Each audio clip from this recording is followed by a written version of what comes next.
Hello, everyone.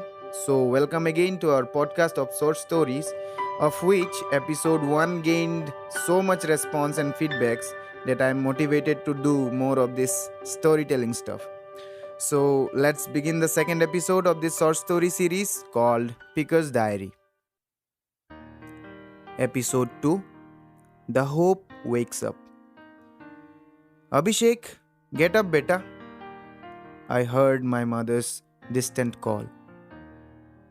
Yeah, Amma, I said in my sleepy voice without opening my eyes, and then again got back to sleep, covering my face with the blanket.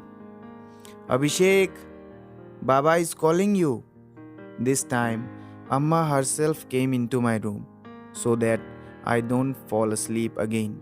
But who can dare to sleep when one is being summoned by one's father? I quickly opened my eyes and turned my head to check the time on the wall clock, which read 4:33. Why Baba is waking me this early? I slept late last night. I will be dizzy the entire day if I don't complete my 8 hours of sleep, I said while reaching to my hoodie. He is going to Guwahati by train, which will depart on 5 am. So he wants you to drop him to the station, Mom replied while folding the blanket. Why doesn't he visit wherever he wants to go after the sunrise?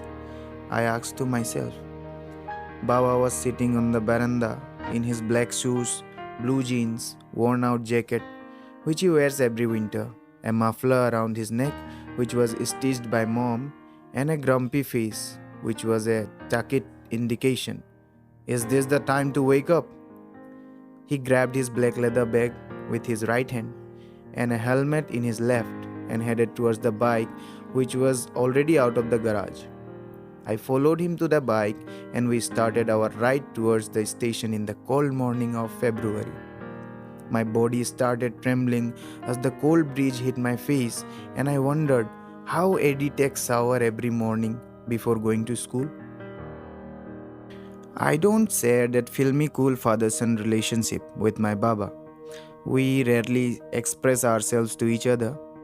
He prefers delivering his messages to me through Amma, and as Amma was back in the house while we were heading towards the station, there was only the sound of the bike roaring and rumbling in loop until we reached the station. I'll call your Amma in the evening if I return so that you come to the station to pick me up. Those were the few words from Baba I heard since morning. Okay, Baba, I said, nodding, and took the key from him and rode back home. While returning, I was thinking that if in future I get the opportunity to become a father, I would definitely call my son directly on his phone, but not through his mother. I'll not be a father like that of mine. After reaching home, I saw Amma sitting near the fireplace preparing tea. We prefer having tea in the morning, which is prepared in firewood, especially in the winters, cause while tea boils, we could also warm ourselves by sitting around the burning fireplace. As my body was freezing, I went near the burning fire and sat beside Amma. I took out my phone, opened YouTube, and started listening Picker's Diary episode 1, which Harish had uploaded in his channel. What is it you are listening to? Amma asked curiously. It's an audio story of plastic pickers, Amma, where the members speak out about their individual life and the hustle they go through. I replied with my eyes still focusing on the phone's screen. Oh, plastic pickers, Amma sighed and continued. Your Baba was also talking about it the other day. He said that some of his friends were talking about you people and he was very overwhelmed by listening their words. He urged me not to indulge you in any work on the Sunday mornings so that you won't miss any picking session. He is very proud of you, beta. Wow, that means our work has started getting noticed by people. Happy to hear that, Amma, I exclaimed in joy but with modesty.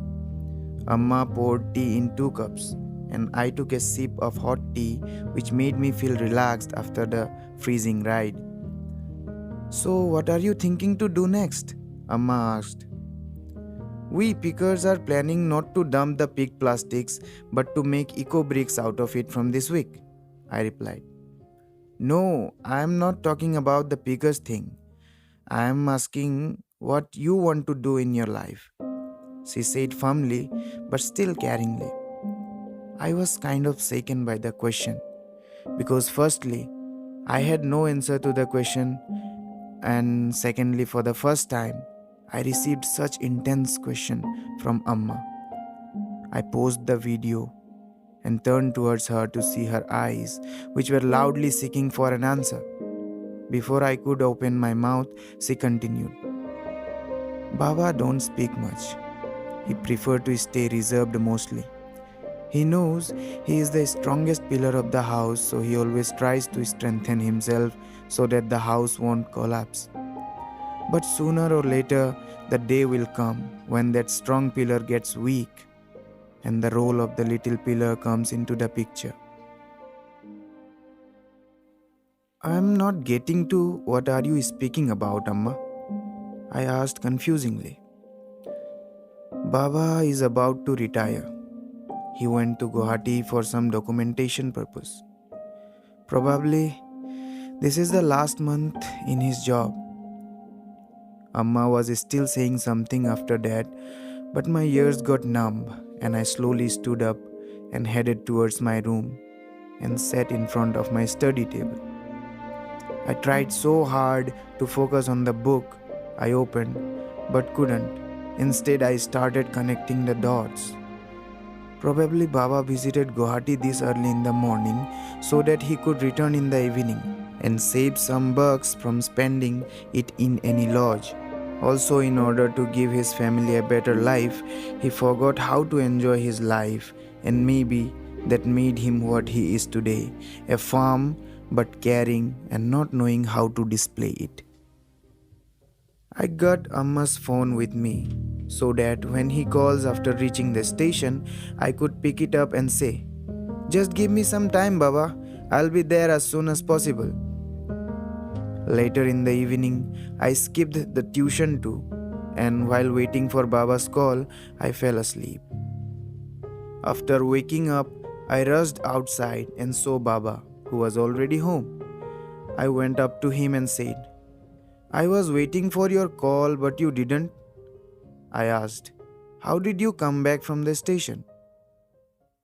Seeing me anxious and worried, Baba replied calmly, I was about to call, but again checked the time and thought you would be in your tuition, so I took a tom-tom. My eyes were filled with tears, cause though after being through so much in his life, he remembered my daily routine. I wanted to hug him tightly and whisper in his ears, Sorry for all the mistakes I have committed in my life, all the troubles I have given to you, Baba. Now it's time to unburden the weight of responsibility from your shoulder and let the small pillar hold it.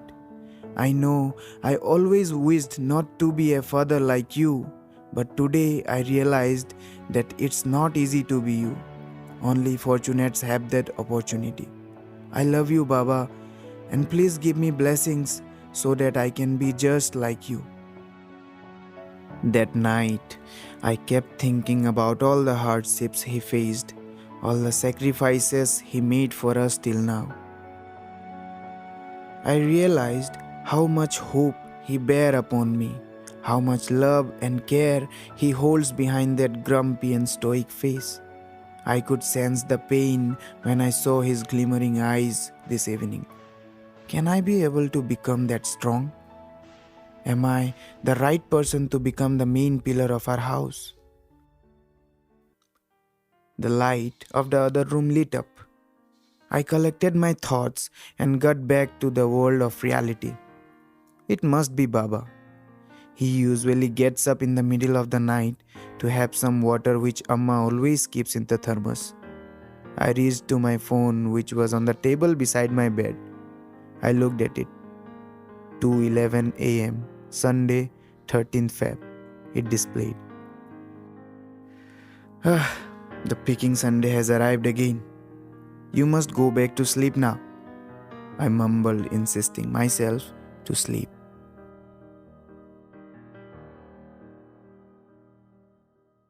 Yeah, that's it.